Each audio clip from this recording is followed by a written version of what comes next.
troubles of a complicated superstar and the music that will live on for so many years to come. Nightly News begins now. From NBC News World Headquarters in New York, this is NBC Nightly News with Brian Williams. Good evening. At the White House today, the President of the United States, through his spokesman, called Michael Jackson a music icon, a spectacular performer who had a sad and tragic side. His loss is being mourned at the White House from coast to coast in this country and around the planet. And in Los Angeles, some very tough questions are now being asked about how Jackson died, who was present, and who might have been responsible. To begin our extensive coverage of the death and the investigation, we begin tonight on the West Coast. NBC's Lee Cowan in L.A. tonight, where we've just learned more this evening. Lee, good evening. Well, you're right, Brian. Late word from the L.A. County Coroner's Office that they are deferring any cause of death on Michael Jackson. They're still talking about cardiac arrest, but what they're trying to figure out is what would lead up to that cardiac arrest. If he was taking any medications, that would be a big part of this investigation, and they think there is one person in particular who knows a lot about that. Michael Jackson wasn't alone after his heart stopped beating Thursday afternoon. Someone in that home called 911. Yes, sir. I need an ambulance as soon as possible, sir. The caller didn't identify the victim as Michael Jackson, but described a dire situation going on in the background. We have a gentleman here that needs help, and he's not breathing yet. He's pumping his chest, but he's not responding to anything, sir. Please. It took only 3 minutes for paramedics to arrive. But according to Michael Jackson's brother, there was already a doctor there. His personal physician, who was with him at the time, attempted to resuscitate my brother. Police say they want to talk to this Houston physician, Dr. Conrad Murray. A BMW investigators believe was his, was impounded outside Jackson's rental home, and police question him briefly, but want more. It all left Jackson's fans, both old and young, struggling for answers in a death so sudden. There was dancing in some places, tears in others. I hate that his soul is gone. It's so hard right now to even really deal with it, because I feel like I lost someone that was dear to me in my heart, you know, like my family member. The scene yesterday, played over and over again, was surreal. Jackson's body was airlifted from UCLA's medical center and then, wrapped in a simple white sheet, was loaded into a van and driven to the L.A. County Coroner's Office. Jackson's autopsy took only a few hours, while family and friends, including Jackson's father, Joe, and at least one of his young children, waited at the Jackson home in nearby Encino, California. But officials warn it could be 6 to 8 weeks before toxicology results are in, and many fear drugs may have played a role. We know he was taking some prescription medications. Police say prescription medications were found in the home, and those close to Jackson say he seemed to be struggling with his health. And it just looked to me like he just wasn't eating. It was like somebody who was just not happy, just not eating. He had been undergoing a vigorous training routine for what he called his comeback tour. 50 sold-out concerts planned in London next month. Too much, perhaps, for a man in his condition. Right now, it looks like there's a perfect storm of eating disorder, probably anorexia, narcotic abuse, and sheer exhaustion. And when that happens, it takes a phenomenal toll on the lungs, on the circulatory system, and absolutely can be a cause of death. Heart attack, most likely. A star who seemed indestructible at his peak may well have brought his untimely end on himself. Still no word, Brian, on any funeral arrangements or a memorial for Michael Jackson. He's lived the last several years of his life almost as a recluse, but it'd be pretty hard to deny all these fans out here at least some way to publicly say goodbye. Brian? Lee Cowan starting us off in L.A. tonight. Lee, thanks. We've talked about this concert comeback tour. Rolling Stone magazine called it his last shot. Michael Jackson was going to launch this final attempt to revive his career. Now we'll never know if it would have restored his damaged reputation. NBC's Mike Taibbi covered Jackson's child molestation trial back in '05. He's with us tonight from the Hollywood Walk of Fame, where fans have been coming by all day. Mike, good evening. Good evening, Brian. Some people waiting hours in the hot sun to walk past Jackson's star just behind me. Yeah, back in that trial, he was acquitted in that trial found not guilty on all 10 counts. But polls at the time still said most people believed he was a child molester, and that was a verdict by the public, say some who were close to Jackson to the very end, that haunted him every day. Going to try to sort through that. Jackson's friend and manager, Frank DeLeo, was with the singer when he died. In fact, he told his 3 children their father was dead. DeLeo said the singer had hoped his upcoming concert tour would remind his children and the public who Michael Jackson really was. People would remember the talent. And not the other. Not the other. He was really looking forward to doing this. In the beginning, the talent was everything. From the time the public first laid eyes and ears on him, he was the prodigy, the ultimate can't-miss kid, and he didn't miss. When he inevitably went solo, he became as big a name in the music world as there was, the king of pop, not a stretch. But in 1993 came the first of what would become a long sequence of allegations, none ever proven, that he was a molester of young boys. He paid a multi-million-dollar settlement, in this case admitting no guilt.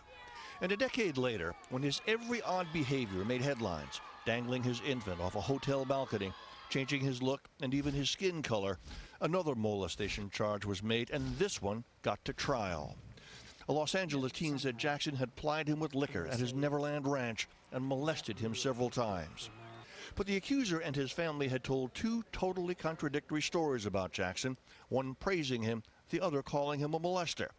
And even the psychiatrist who solicited the accuser's story concluded Jackson doesn't qualify as a pedophile, just this regressed 10-year-old.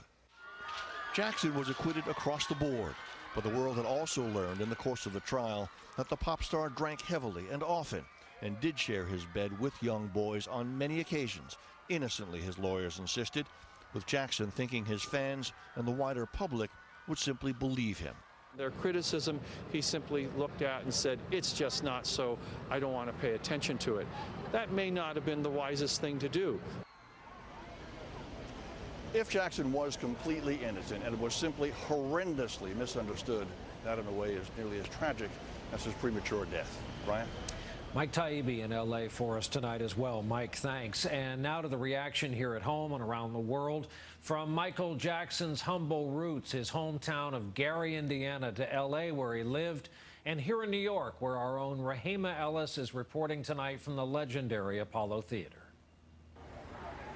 Brian, in many ways, Michael Jackson's career was launched here at the Apollo Theater in Harlem. Today, an outpouring of love, in particular from African Americans nationwide, who felt a special kinship to the iconic star. Before the world had met Michael Jackson, he and his brothers were well known in Gary, Indiana. Super kid, I mean, full of life, full of spirit. Fans in his hometown turned out today to pay their respects.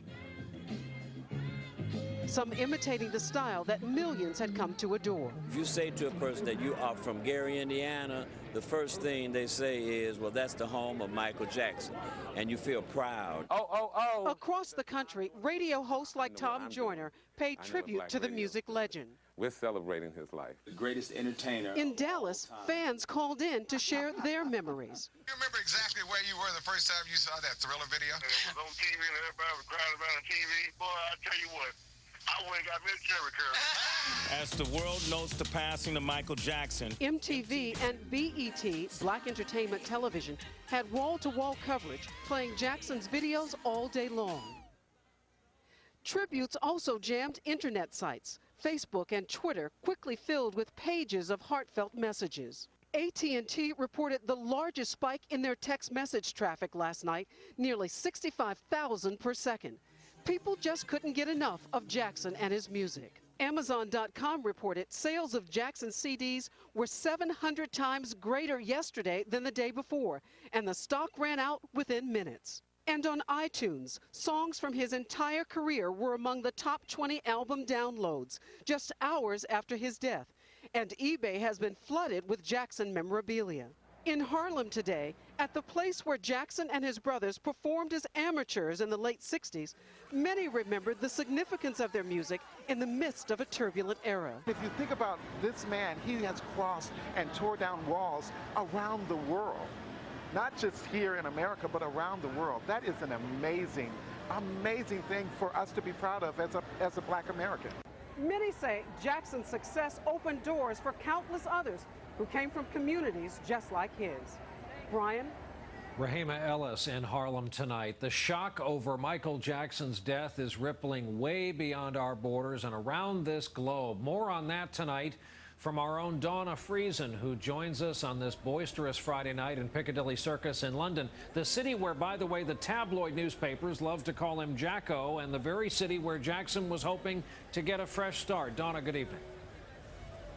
Good evening, Brian. That's right. This is a city where Michael Jackson was hoping to make his big comeback. Almost 1 million people had bought tickets for those 50 concerts that were due to begin in just 2 weeks' time. He was one of the few pop stars in the world with truly global reach. Michael Jackson, der King of Pop, ist tot. Today, no matter where you were in the world, if you turned on a TV or picked up a newspaper, you saw his face. It is a measure of how Michael Jackson's unique talent crossed cultures and borders. I love Michael Jackson. From the Philippines, Michael Jackson songs are timeless. To China, where fans held a solemn candlelight vigil tonight. His talent in music, this fan said, is the best and most unique in the world. In Kenya, there was pride. For a black man to rise like that, it's not that easy. So we've lost an icon in all this. In Paris, hundreds gathered outside Notre Dame Cathedral. He revolutionized music, this man says. Even in unlikely places like Japan, he was revered, as NBC's Ian Williams explains. Here in Japan, it wasn't just the music, but the way Michael Jackson redefined the music video. Visual imagery plays a huge role in popular culture here. This is the land of the comic book and the video game. And Jackson's exciting, often outlandish videos help shape that culture. He, in turn, described Japan as one of his favorite places. It's incredibly difficult to write songs that work internationally, and his do. Anyone and everyone listened and danced to his music. Probably the most important legacy he leaves is this thing of black and white people listen to the same music, which that's what he achieved. It's amazing. It was that spirit that came alive earlier tonight in London. It was a flash mob, an impromptu street party, a massive multicultural, multiracial sing-along. It was a celebration of Jackson's life and a reminder of the power of his music. And his death initially was such a shock, especially to his devoted fans. But I think 24 hours later, there's a sense that maybe it's time to start celebrating what he's left behind.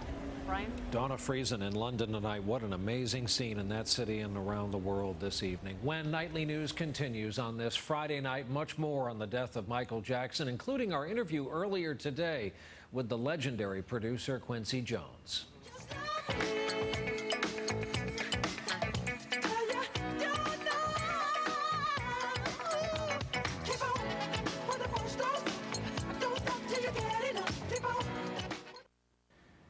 As music producers go, Quincy Jones was present at the creation. His career goes back to Louis Armstrong, and there are few major artists today whose career he hasn't touched. He played a huge role in Michael Jackson's life and career, going back to the film version of The Wiz through Billie Jean and Thriller and beyond. We spoke with the legendary Quincy Jones today via satellite from Luxembourg. Few people who read your quote in Rolling Stone in 1987 would forget it. You said about Michael, he's the oldest man I know, and he's the youngest man I know. And the tough question now becomes, in your view, did he die a young man or did he die an old man? I think he was a young man with an old soul. I really do. I think he had an old soul from the time he was 5 years old. Because I used to always ask him, doesn't it bother you to see all these people out in front of your house all the time? He says, I've seen it all my life, you know, since he's 5 years old. I don't know. But he was an old soul. And you can tell the people that have been here before. I can.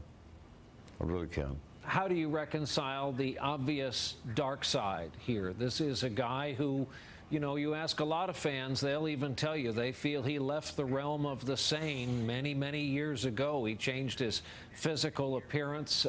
We know his the legal charges he battled. How do you reconcile that with this man you refer to as your little brother? A victim is a victim. You know, to me, Michael was a victim. A very brilliant, genius, talented victim. And I'm not quite sure of what all of the ramifications of that title means, but my instincts tell me that he was a victim. You've seen him come and go over the years. You've launched more than your share of stars, and they leave you, and you've seen some of them become grounded individuals and adults and family people. Is it fair to say that he paid the highest price for fame of anyone you've seen? Yes, he has paid the highest price, you know, and that's why I say that in many ways I think he was a victim. I don't know all the details and probably never will, but you can tell when somebody changes their appearance like that, you know. I used to go to his house and I'd always see pictures of blonde, blue-eyed kids, paintings all over the house, you know. I never understood that, you know, and he never shared that with me. But I never understood it. Part of our conversation earlier today with Quincy Jones. There's more of it on our website. That's nightly.msnbc.com. We're back in a moment with some of the day's other news and then a final look at Michael Jackson's musical legacy.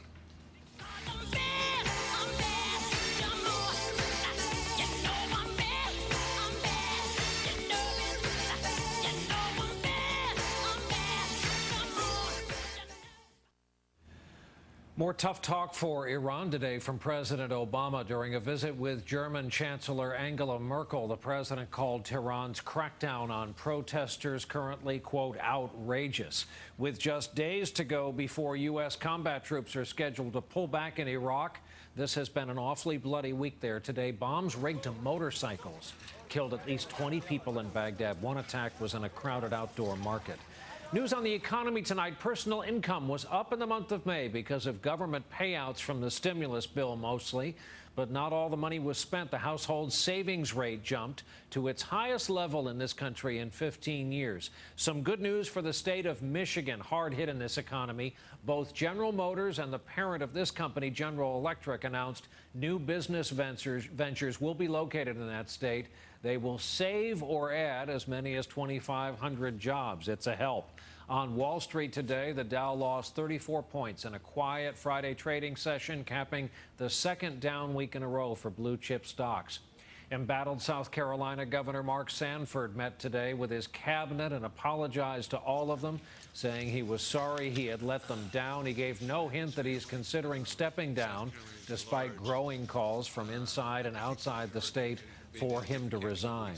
When we come back here tonight, when all is said and done, the thing about Michael Jackson that won't be forgotten, his music.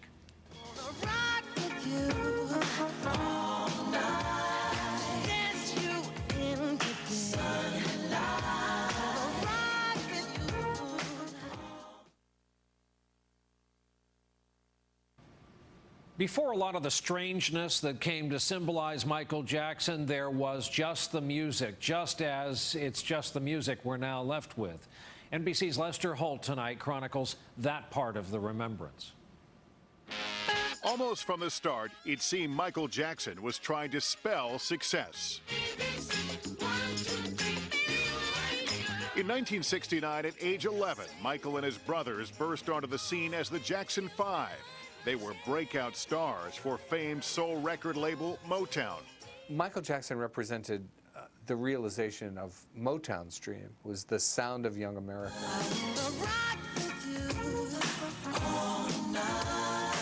With the successful album Off the Wall, Michael had established himself as a hit-making solo artist. His style no longer just soul. He was bridging music's unspoken racial divide. Black artists were generally for black fans, white artists for white fans, but the record industry saw him as for everybody. Michael saw himself as for everybody. And in 1982, he proved it with one of the greatest selling albums of all time, Thriller.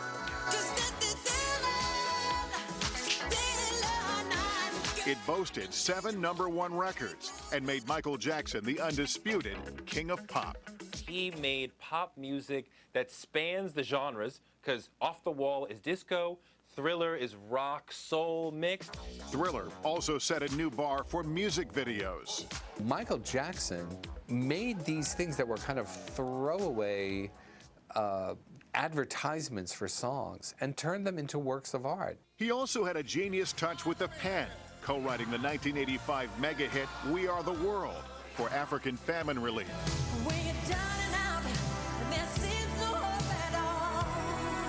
20 million copies were sold worldwide. As Michael's behavior later began to take center stage, his star began to dim, but the music did not. The issues in his life, they're going to burn away, but those songs aren't, and those performances aren't, and that's what people are going to connect with. Lester Holt, NBC News, New York.